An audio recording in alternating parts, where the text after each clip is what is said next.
For the unvarnished truth, for a great discussion of the issues, please support us.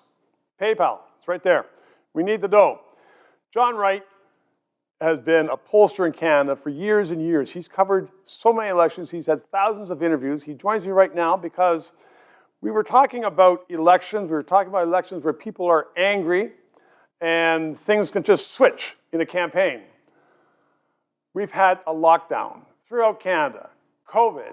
We have never had an electorate that has been impacted by what we have seen right now.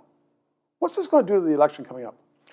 Well, if you look at the numbers right now, the Liberals have a very healthy 10-point lead. And they've got them all in the right spots. Campaigns count, though. You and I both know that. But campaigns matter. And look, I would just say that there's a 10% instability out there of road rage. We've seen it, we've witnessed it, and it's where, people get upset when things happen for a reason that they didn't expect it, or they stand in line too long. And that's pent up anxiety and anger. And the meat and potatoes of this campaign, I think, is going to boil down to a couple of things. Number one, we're going to get to know a conservative leader that we don't know yet. I mean, Aaron O'Toole, we've just heard about him, but campaigns matter, and they're going to put him in the front seat, so we may see what happens there. Number two, we don't have a Green Party that's going to participate. We're going to have an NDP, popular leader, and a Liberal leader who came in and won in the last 2 weeks of his first campaign to become Prime Minister.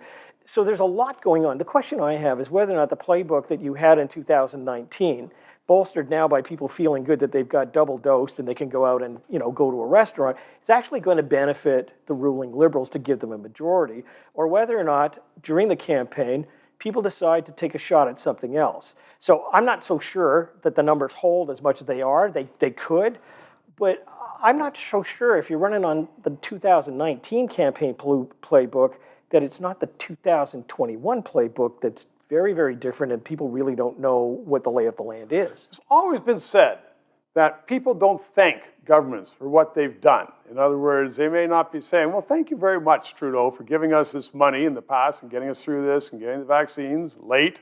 Well, you got them. But what are you going to do for me tomorrow? And that could be played out with the anger against this government for people being locked down. When you go through Buckhorn and you see signs up saying, unlock us, unleash us, there's something out there. Oh, I was asked a question the other day, and what is the issue of this campaign? And I said, I don't know. And it was kind of like, you're kidding me. You've seen all these campaigns, you don't know. And the answer is no, I don't know.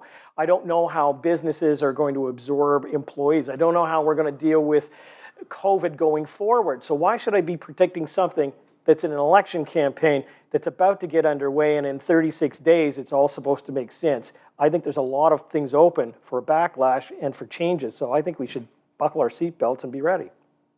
We will be ready, and you'll be back. John Wright, thank you very much. 3 minutes.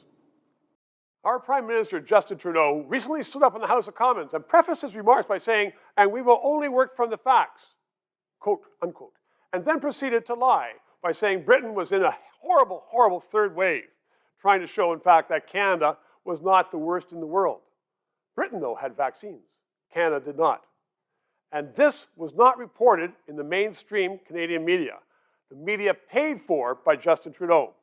All of which, I'm telling you, is that it's important to have this 3-minute interview. Please subscribe, ask your friends to subscribe, and press that PayPal thing so we can continue on to bring you the news you otherwise might not know.